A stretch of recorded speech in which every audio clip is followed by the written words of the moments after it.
Selamat datang di channel Marimo-kun. Di sini kita akan menyelami petualangan epik dan tak terlupakan dari dunia One Piece, tempat Monkey D. Luffy dan kru topi jerami berlayar menantang arus untuk mencari One Piece dan mewujudkan impian menjadi Raja Bajak Laut. Setiap pulau yang mereka kunjungi membawa kisah yang penuh dengan pertarungan, misteri, dan rahasia besar tentang dunia yang penuh keajaiban ini.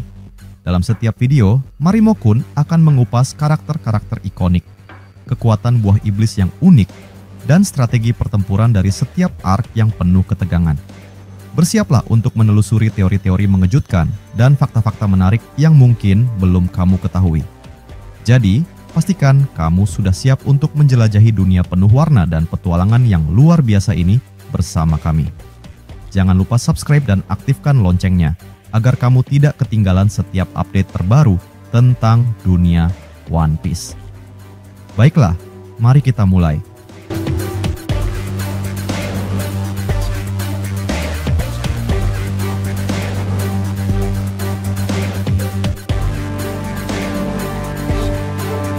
Kelanjutan cerita dalam chapter kali ini dimulai dengan memperlihatkan diskusi antara Shanks dan Ben Beckman. Percakapan ini menyoroti sebuah kilas balik tentang pertemuan antara Shanks dan Loki beberapa waktu yang lalu, sebelum kedatangan Luffy dan kawan-kawan di Elbaf. Seperti yang sudah diketahui, Bajak Laut Akagami adalah pihak yang lebih dulu mengunjungi negeri para raksasa sebelum kedatangan topi jerami. Pada saat itulah, Shanks pergi ke dunia bawah Elbaf untuk menemui Loki, yang saat itu sedang dirantai. Ketika Shanks tiba, tempat itu dipenuhi oleh para manusia dan hewan buas yang merupakan pengikut setia Loki. Namun, dengan menggunakan Haoshoku Haki, Shanks berhasil membuat mereka tumbang dalam sekejap. Hewan-hewan buas yang sebelumnya garang pun langsung jinak di hadapannya. Loki, yang masih menyimpan dendam atas kekalahannya dari Shanks 6 tahun lalu, merasa sangat kesal dengan kehadiran si rambut merah. Ia terus-menerus memprovokasi Shanks, menantangnya untuk bertarung kembali dan meminta agar rantainya dilepas. Namun, Shanks sama sekali tidak terpengaruh oleh provokasi tersebut.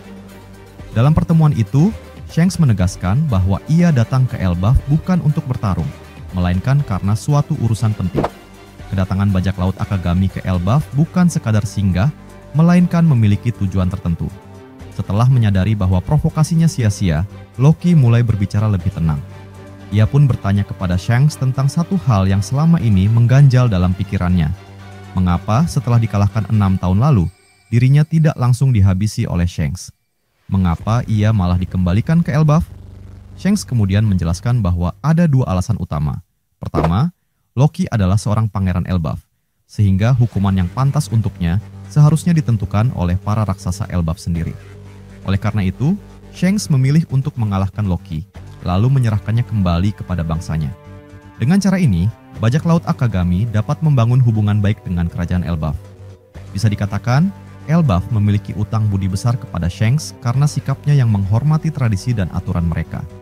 Alasan kedua, menurut Shanks, adalah karena ia percaya bahwa Loki memiliki peran penting dalam takdir dunia ini. Shanks dikenal sebagai seseorang yang mengetahui banyak rahasia dunia, termasuk soal takdir dan buah iblis. Ia meyakini bahwa beberapa buah iblis legendaris tidak bisa dimakan sembarang orang, melainkan hanya oleh mereka yang memang dipilih oleh takdir. Contoh paling nyata adalah Luffy yang memakan buah Hito-Hito no Mi, model Nika. Sesuatu yang bukan sekadar kebetulan, melainkan bagian dari alur takdir. Hal yang sama berlaku untuk Loki yang berhasil memperoleh buah iblis legendaris dari Elbaf. Loki bukan sekadar kuat dan nekat menerobos kastil untuk mengambilnya, melainkan memang sudah ditakdirkan untuk memilikinya. Karena keyakinan itulah, Shanks tidak pernah berniat membunuh Loki. Mendengar penjelasan itu, Loki pun balik bertanya, "Kalau memang takdirku begitu penting, mengapa kau malah menyerahkanku ke raksasa Elbaf? Bagaimana kalau mereka membunuhku dan mengubah takdir yang kau bicarakan?" Shanks hanya tersenyum dan menjawab bahwa takdir tidak bisa diubah semudah itu. Faktanya, hingga saat ini Loki masih hampum hidup, yang berarti bahwa takdirnya tetap berjalan sebagaimana mestinya. Kilas balik pun berakhir, dan fokus cerita kembali ke Shanks dan Ben Beckman yang sedang berdiskusi tentang Luffy. Ben Beckman bertanya bagaimana jadinya jika Luffy dan Loki bertemu, serta bertarung di Elbaf. Menjawab hal itu, Shanks mengatakan bahwa justru itulah yang ia harapkan. Jika Luffy berhasil mengalahkan Loki, maka Loki akan mengakui Luffy sebagai sosok Dewa Matahari Nika yang sesungguhnya. Lebih dari itu, Loki bahkan bisa menjadi sekutu penting bagi Luffy dalam perang besar yang akan datang. Hal ini sesuai dengan mural kuno di Elbaf yang menggambarkan seorang Nika bekerja sama dengan raksasa besar yang mirip Loki. Dengan kata lain, meskipun sekarang terjadi bentrok antara Luffy dan Loki, pada akhirnya mereka berdua kemungkinan besar akan menjadi rekan. Selain itu, pertarungan Luffy dan Loki juga akan sangat bermanfaat bagi perkembangan kekuatan Luffy. Selama ini, Luffy telah menguasai dua elemen, yaitu api dan petir. Dengan bertarung melawan Loki yang memiliki kekuatan petir yang lebih unggul, Luffy dapat semakin meningkatkan kemampuannya dalam mengendalikan elemen tersebut. Cerita kemudian berpindah ke tempat lain, memperlihatkan amukan Loki di dunia bawah Elbaf. Seperti yang diketahui, ia akhirnya berhasil dibebaskan dan langsung menggunakan palu legendarisnya, Ragnar, untuk mengamuk. Dalam benaknya, ia kembali mengingat pertemuannya dengan Shanks dulu. Namun, alih-alih senang dengan pernyataan Shanks bahwa dirinya memiliki takdir besar, Loki justru menolak gagasan tersebut. Ia berkata pada dirinya sendiri bahwa takdirnya bukan untuk menyelamatkan dunia, melainkan untuk menghancurkannya.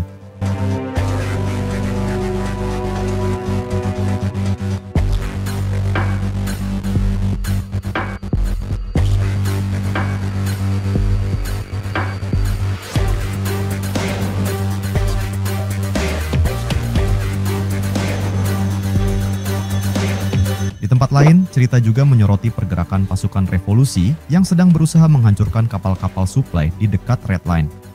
Kapal-kapal tersebut dijaga ketat oleh Angkatan Laut, bahkan dilindungi oleh seorang kesatria suci.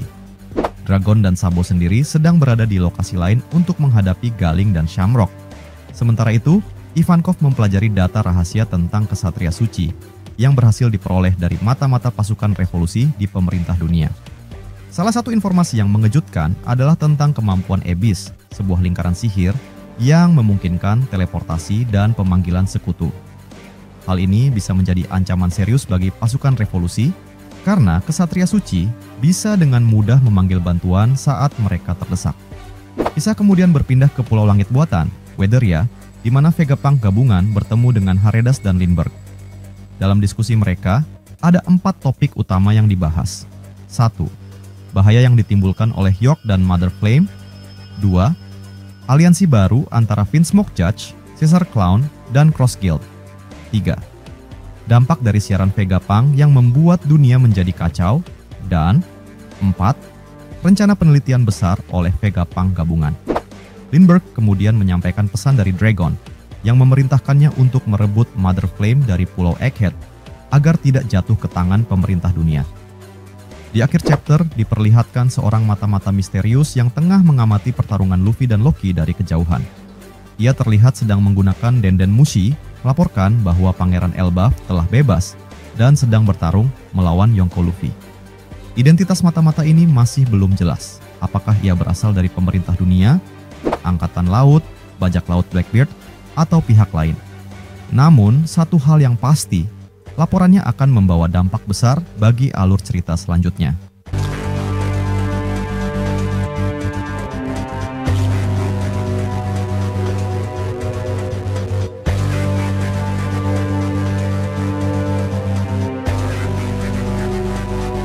Perang besar dimulai. Dragon mengguncang dunia, Elbaf dilanda. Kekacauan.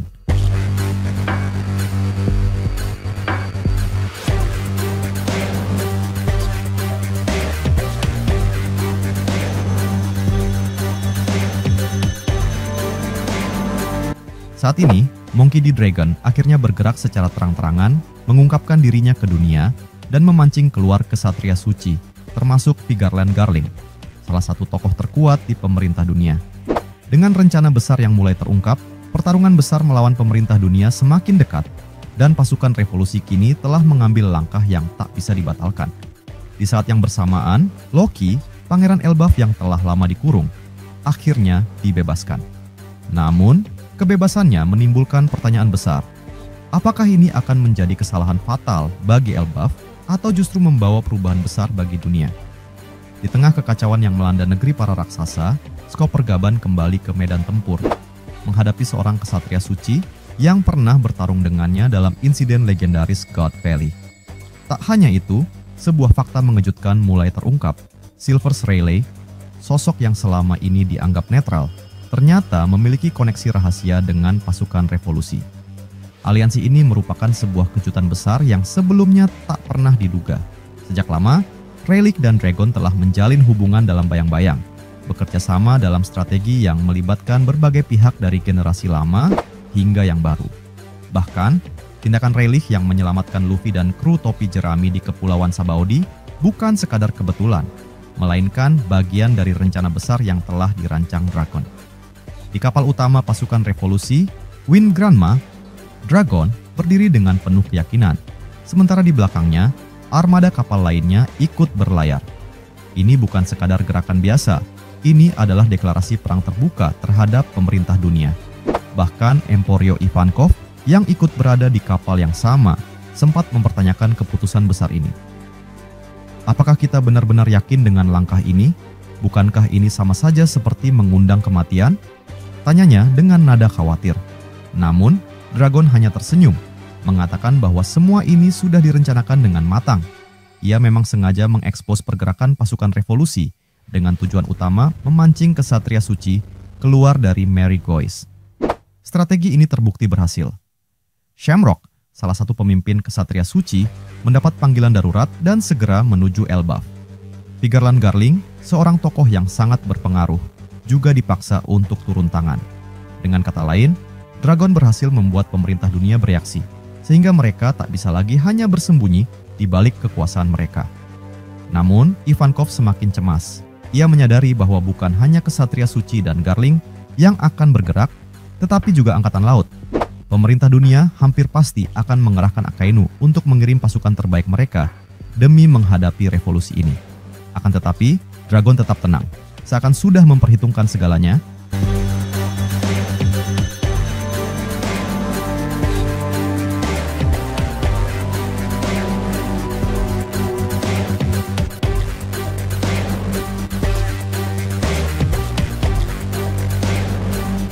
Saat itu, Denden Mushi di kapal tiba-tiba berdering. Sosok yang menelepon Dragon hanya ditampilkan dalam bentuk siluet, tanpa mengungkapkan identitasnya. Namun, dari cara Dragon merespons, tampak jelas bahwa ini adalah bagian dari rencana besar yang telah ia susun sejak lama.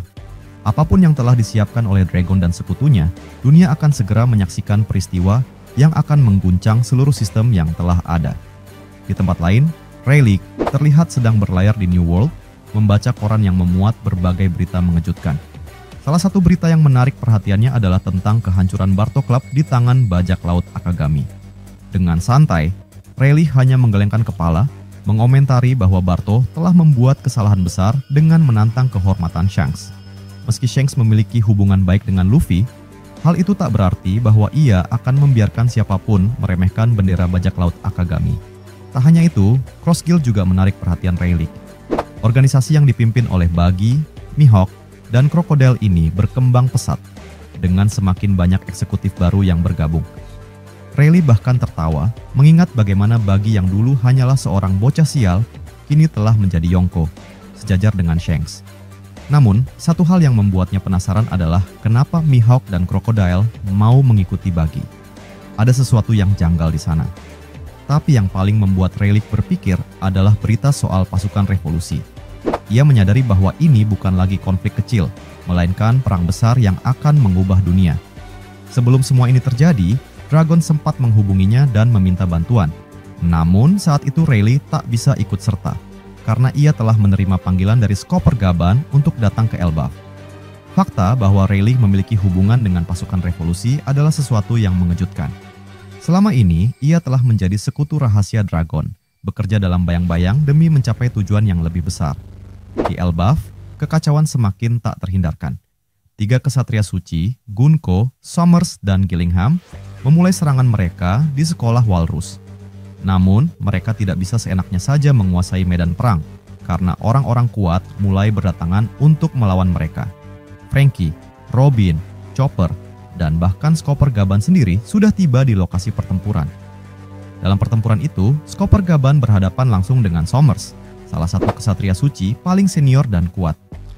Ternyata, mereka pernah bertemu sebelumnya dalam insiden legendaris di God Valley.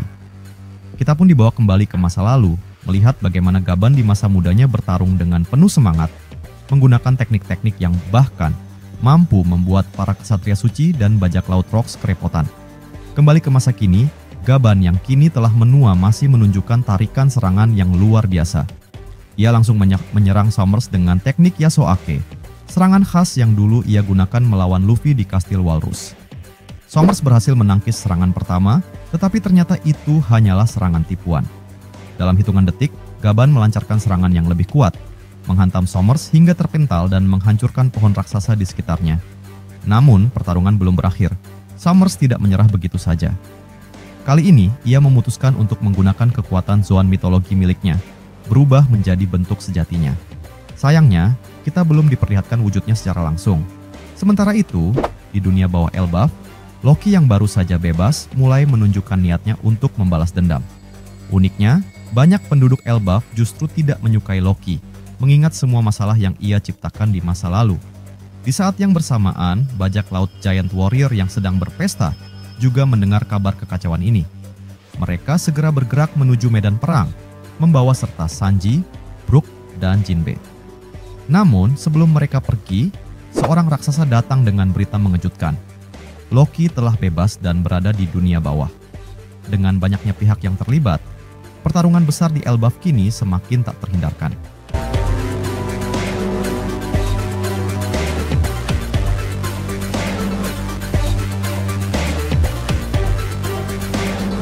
Terima kasih sudah nonton sampai akhir. Jangan lupa kasih like kalau kalian suka konten ini, share ke teman-teman kalian yang juga suka One Piece, dan tentunya subscribe biar kalian nggak ketinggalan video terbaru dari Marimo Kun. Kalau ada teori, fakta, atau topik lain seputar One Piece yang kalian pengen kita bahas, langsung tulis aja di kolom komentar. Sampai jumpa di pembahasan berikutnya, dan teruslah berlayar bersama kru Mugiwara. Salam nakama.